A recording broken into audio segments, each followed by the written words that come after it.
Ephesians 4 verse 6, and here Paul wraps up his argument of these first few verses. It says, one God and Father of all, who is over all and through all and in all. Just a quick note to say that all's there. Now, of course, in one sense, that is true of every single person, every single thing. God made it all.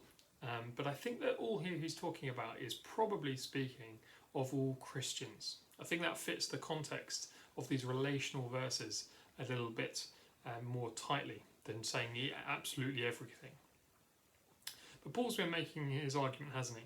He's saying that relationally speaking, we should love each other, be humble, be patient with one another, that we should make every effort to keep unity.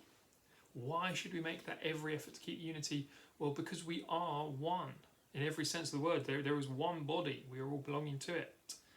And the eagle-eyed among you will have noticed that 7 times we get that 1, 1, 1, 1. And in each of these verses, we find one member of the Trinity. So first off, we had the Spirit. The Spirit who makes us one body. Yesterday, verse 5, we saw the Lord Jesus.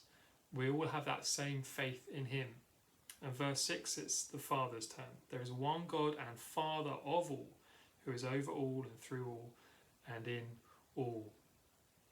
We are objectively speaking one. We are united with one another.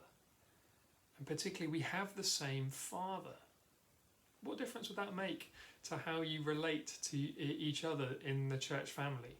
When you remember, actually, just before I say that bad word, or just before I ignore that person, or whatever it might be, if we just remember that your Father is their Father too, can you see how that might make a difference to how we then relate to one another? Remembering that we all have just one Father, the same Father, who has adopted us into his family, who loves us all dearly.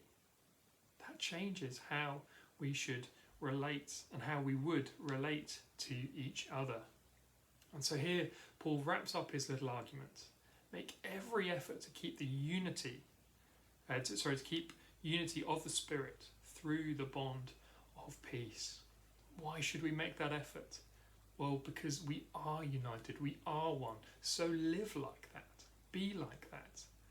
Let's have no division in our church family for whatever reason, for nationality, background, gender, race, whatever it might be. No, let's be totally united in that bond of the Spirit, because we are one. Let's live like it.